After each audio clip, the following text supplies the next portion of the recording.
ध्यान दीजिए, आपका अगला टॉपिक है इवेंट्स ऑफ सेक्सुअल रिप्रोडक्शन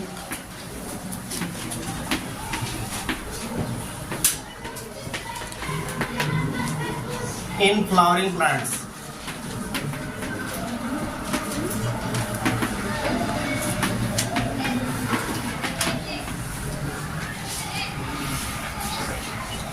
पुष्पीय पादपों में लैंगिक जनन की घटनाएं आपका नेक्स्ट टॉपिक है। पुष्पीय पादपों में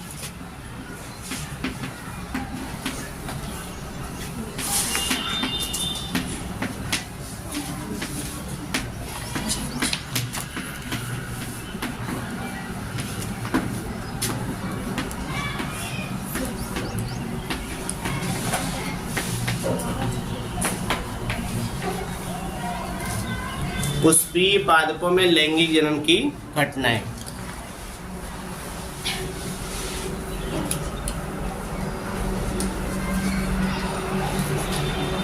ध्यान दीजिए, इस टॉपिक के अंतर्गत आप पढ़ेंगे आवृत्तबीजी के अंतर्गत आने वाले जो पुष्पीय पादप होते हैं उसमें लैंगिक जनन की कौन कौन सी घटनाएं होती हैं। तो मुख्य रूप से आपको 3 घटना बताई जाएगी। कितनी घटनाएं हैं? 3 घटनाएं। उसमें प्री फर्टिलाइजेशन इवेंट्स हैं, दूसरा है डबल फर्टिलाइजेशन है, जंतुओं के इसमें फर्टिलाइजेशन पढ़े थे, इसमें डबल फर्टिलाइजेशन है, और तीसरा पोस्ट फर्टिलाइजेशन इवेंट्स पढ़ेंगे, ठीक है ना। इसमें पहला जो होता है वह प्री फर्टिलाइजेशन इवेंट्स है। प्री फर्टिलाइजेशन इवेंट्स, और इसके अंतर्गत जो आपको पढ़ना है वह गैमेटोजेनेसिस है, और दूसरा है गैमीट ट्रांसफर,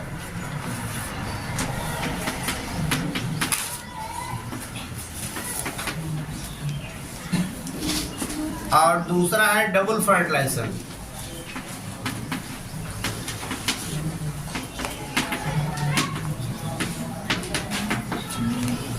और तीसरा आपको पढ़ना है पोस्ट फर्टिलाइजेशन।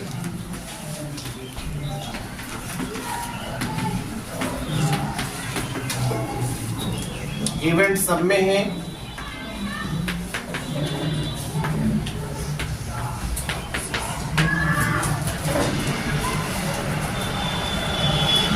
पहला पढ़ेंगे निषेचन पूर्व घटनाएं, दूसरा आप पढ़ेंगे द्विनिषेचन घटनाएं, और तीसरा आप पढ़ेंगे पश्च निषेचन घटनाएं।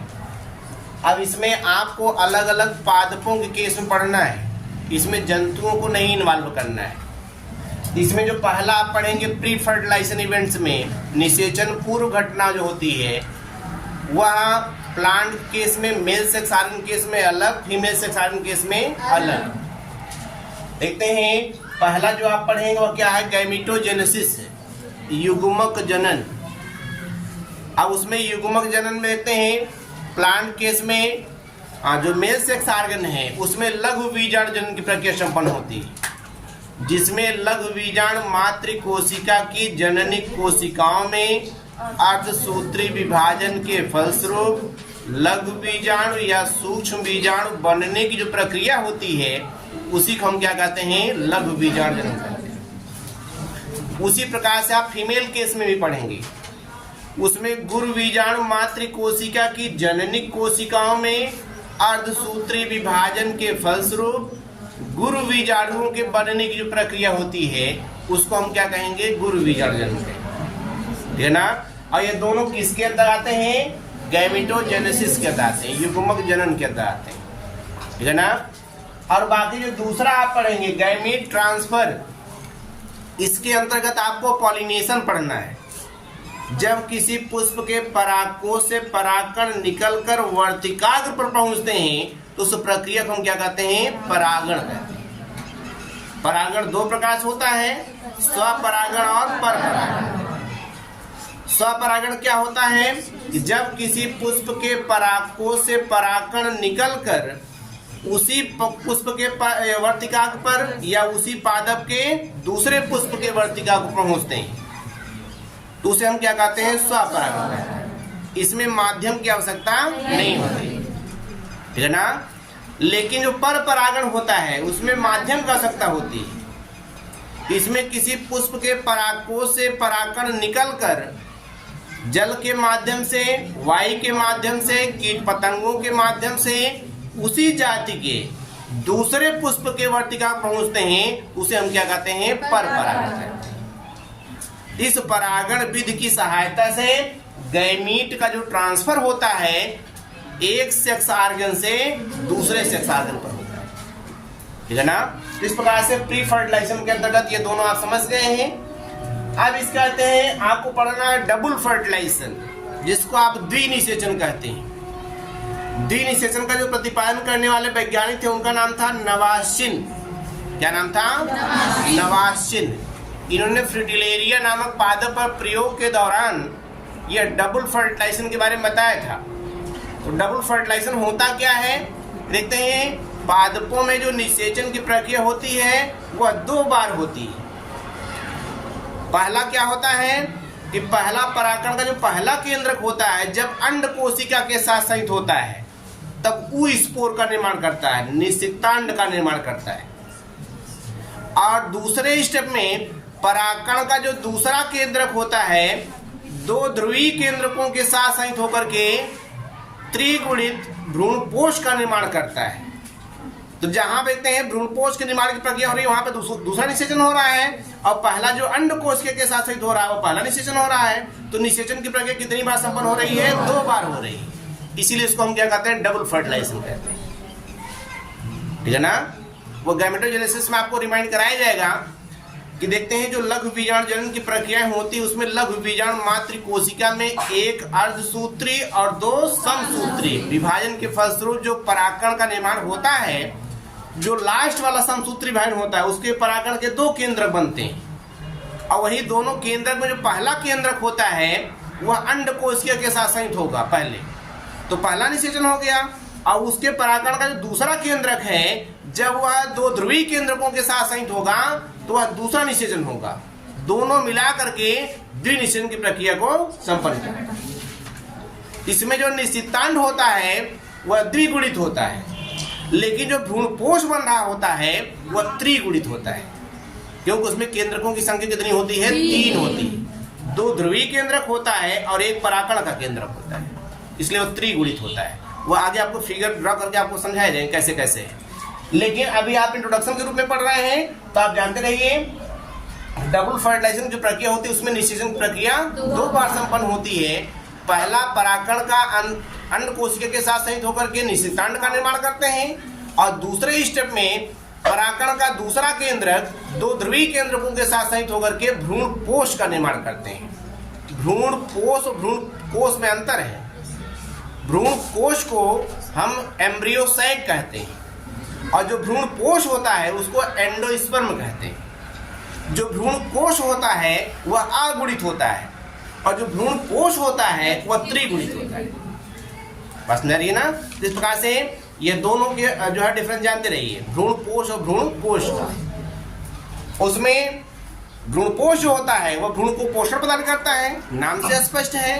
और यह अगुणित कंडीशन होती है, इसमें फर्टिलाइजेशन के पहले की प्रक्रिया होती है भ्रूणकोष की, लेकिन जब फर्टिलाइजेशन हो जाता है तब देखते हैं उसमें भ्रूणकोष का निर्माण होना शुरू हो जाता है। ठीक, इस प्रकार से यह हो गया। बचा क्या है? पोस्ट फर्टिलाइजेशन इवेंट्स बचा हुआ है, जिसको निषेचन पश्च घटना कहते हैं। निषेचन पश्च घटना के अंतर्गत आपको एम्ब्रियोजेनेसिस पढ़ना है और साथ साथ निषिक्तांड का निर्माण पढ़ना है, क्योंकि आपको पहले बताया गया था कि जब परागकण का केंद्र और अंडकोशिका का केंद्र दोनों संयुक्त होते हैं तो उसके फलस्वरूप किसका निर्माण होता है? ऊस्पोर का निर्माण होता है, निषिक्तांड का निर्माण होता है। और कहते हैं ये जो निषिक्तांड होता है वह द्विगुणित होता है। परागकण अगुणित, अंडकोशिका अगुणित, तो अगुणित नर और अगुणित मादा युग्मकों के संलयन के फलस्वरूप द्विगुणित निषिक्तांड के निर्माण की प्रक्रिया को हम क्या कहते हैं? फर्टिलाइजेशन कहते हैं। बस में ना, फर्टिलाइजेशन 2 बार हो रहा है, इसलिए डबल फर्टिलाइजेशन हो गया। इसके बाद जैसे निश्चितांड का निर्माण हो जाता है, इसके बाद उसके निश्चितांड में समसूत्री विभाजन के फलस्वरूप एम्ब्रियो डेवलपमेंट होता है। जो एम्ब्रियो डेवलपमेंट की प्रक्रिया होती है वह मोनोकॉटिलेडन प्लांट में अलग होती है और डाइकॉटिलेडन प्लांट में अलग होती है। मतलब एक बीजपत्री पादपों में भ्रूणी विकास की प्रक्रिया अलग प्रकार से संपन्न होती है और द्विबीजपत्री पादपों में भ्रूणी विकास की प्रक्रिया अलग प्रकार से संपन्न होती है। दोनों को विथ फिगर आपको समझाए जाएंगे, लेकिन अभी आप जानते रहिए कि एक बीजपत्री और द्विबीजपत्री में भ्रूणी विकास की जो प्रारंभिक अवस्थाएं होती हैं वह लगभग समान होती हैं। अंत में जो बीज पत्रों की संख्या बनती है तो देखते हैं द्विबीजपत्री में उनकी संख्या 2 होती है और एक बीजपत्री में उनकी संख्या 1 होती है। यही अंतर होता है। बाकी प्रारंभिक अवस्थाएं क्या होती है, बिल्कुल समान होती है। ठीक, तो इस प्रकार से वो आपको एम्ब्रियोजेनेसिस के तहत आपको मोनोकॉटिलेडन एम्ब्रियो डेवलपमेंट अलग बताया जाएगा और डाइकॉटिलेडन एम्ब्रियो डेवलपमेंट अलग बताया जाएगा। ठीक, इस प्रकार से यह 3 इवेंट्स आपको पढ़ने हैं। अब इस 3 इवेंट्स में जो प्री फर्टिलाइजेशन की प्रक्रिया आप गैमेटोजेनेसिस पढ़ेंगे उसमें पहला स्टेप यह देखते हैं, मेल के जो परागकोश होते हैं, मेल सेक्शन का नाम पुमंग है। पुमंग सबसे छोटी इकाई क्या होती है, पुंकेसर होती है। पुंकेसर कितने भाग होते हैं, 3 भाग होते हैं। कौन कौन से होते हैं, एंथर हो गया, फिलामेंट हो गया, कनेक्टिव टिश्यू हो गया। जो एंथर होता है, एंथर आप देखते हैं उसमें जब उसका हम अनुप्रस्थ काट काटते हैं एंथर का, परागकोश का अनुप्रस्थ काट मतलब समझ है ना, जैसे कोई वस्तु हो इसको हम दाएं से बाएं काटें या बाएं से दाएं काटें तो उसको हम टीएस सेक्शन कहते हैं। टी से ट्रांसवर्स, एस से सेक्शन, यहाँ पे टीएस सेक्शन हो गया, ट्रांसवर्स सेक्शन हो गया। और इसका कहते हैं जब किसी वस्तु को ऊपर से नीचे की तरफ सेक्शन काटा जाए उसको हम क्या कहते हैं, अनुलंब काट कहते हैं। उसको शार्ट में एलएस सेक्शन कहते हैं। क्या कहते हैं, एलएस सेक्शन, यल से लॉन्गिट्यूडिनल, एस से सेक्शन, अनुलंब काट कहते हैं। ठीक, और इसी वस्तु को इस प्रकार से रख करके ऐसा काटा जाए कि इसका डॉर्सल अलग हो जाए, वेंट्रल अलग हो जाए, तो उसको हम वर्टिकल सेक्शन कहते हैं, अनुदैर्ध्य काट कहते हैं। शार्ट में उसी को वीएस सेक्शन कहते हैं। क्या कहते हैं, वीएस सेक्शन कहते हैं। और अगर कोई गोलाकार वस्तु होती है उसका थोड़ा सा भाग काट करके उसके आंतरिक संरचना को दिखाया जाए तो उसको हम एसएस सेक्शन कहते हैं, एस से सैगिस्नल सेक्शन कहते हैं। ठीक है ना, समद्विवर्धित काट कहते हैं। इसलिए ये 4 प्रकार के सेक्शन आपको जानना आवश्यक है। आपको इस तरह से नहीं समझ में आ रहा है तो बॉडी के पार्ट का ले लीजिए। बॉडी के पार्ट को अगर यहाँ से काट दिया जाए, धड़ अलग हो जाए, पैर अलग हो जाए, यह क्या है, अनुप्रस्थ काट है। चाहे दाएं से बाएं काटा जाए, चाहे बाएं से दाएं काटा जाए, बस भी ना, यह अनुप्रस्थ काट है। और इस प्रकार से काटा जाए ऊपर से नीचे की तरफ, इसमें कहते हैं बॉडी के जो ये पार्ट हैं वो लगभग समान भागों में कटे हैं। जैसे एक आंख इधर, एक आंख इधर, एक कान इधर, एक कान इधर, एक हाथ इधर, एक पैर इधर, मतलब इस बीच वाले पोर्शन से काटा जाए तो यह क्या है, अनुलंब काट है, एलएस सेक्शन। ठीक है ना। और अगर इसी बॉडी पार्ट को इस तरह से काटा जाए, इस तरह से काटने पर इसका डॉर्सल भाग मतलब पीठ वाला भाग अलग हो जाए, वेंट्रल वाला भाग अलग हो जाए, मतलब पेट वाला भाग अलग हो जाए, पीठ वाला भाग अलग हो जाए, ये वर्टिकल सेक्शन है। और अगर यह जैसे मस्तिष्क है, ये गोलाकार कंडीशन में है, अगर इसका इतना भाग काट करके आंतरिक भाग दिखाया जाए, इधर का भाग सेफ रहे, तो उसको हम क्या कहेंगे, सैगिस्नल सेक्शन कहेंगे, समद्विवर्धित काट कहेंगे। तो चारों सेक्शन समझ में आया। दूसरी प्रकार से आपको मेल सेक्स ऑर्गन में जो एंथर होता है उसका अनुप्रस्थ काट करके उसकी आंतरिक संरचना आपको बताई जा रही है। और उस आंतरिक संरचना में कौन कौन से अस्तर किस प्रकार से व्यवस्थित होते हैं, उन अस्तरों का सिस्टमैटिक क्रम में नाम आपको जानना है। और उसके साथ साथ लेते हैं उसके आंतरिक भाग में कैसे कैसे लघु बीजाणु जनन के फलस्वरूप कैसे कैसे परागकण का निर्माण होता है, ये आंतरिक संरचना आपको पढ़नी है। आपको पहले रिमाइंड कराया गया था कि इंटर के सिलेबस में सब इंटरनल स्ट्रक्चर है जो कि अभी आप पूरी तरह से अननोन है। अभी कक्षा 6 से लेकर कक्षा 11 तक एक्सटर्नल स्ट्रक्चर पढ़े हैं लेकिन इंटरनल स्ट्रक्चर नहीं पढ़े हैं, इसलिए हर स्टेप पर आपको ध्यान देना है। तो देखते हैं जब हम किसी परागकोश का अनुप्रस्थ काट काटते हैं तो देखते हैं उसमें 2 लोब आपको दिखाते हैं, 2 पालियां दिखाते हैं, और प्रत्येक पाली में लघु बीजाणु धानियों की संख्या कितनी होती है? 2 होती है। एक पाली में लघु बीजाणु धानियों की संख्या कितनी होती है? 2 होती है। तो 2 पाली में कितनी हो गई? 4। कंफर्म? तो एक परागकोश में लघु बीजाणु धानियों की संख्या कितनी होती है? 4। अब उस लघु बीजाणु धानियों में कौन कौन से स्तर होते हैं और किस क्रम में व्यवस्थित होते हैं, यह आपको ध्यान देना है। तो उस लघु बीजाणु धानियों का सबसे बाहरी जो स्तर होता है उसको हम एपिडर्मिस कहते हैं। क्या कहते हैं? एपिडर्मिस कहते हैं। एपिडर्मिस के ठीक नीचे हाइपोडर्मिस कोशिकाएं पाई हैं, अधोत्वचा पाई थी, ठीक है ना।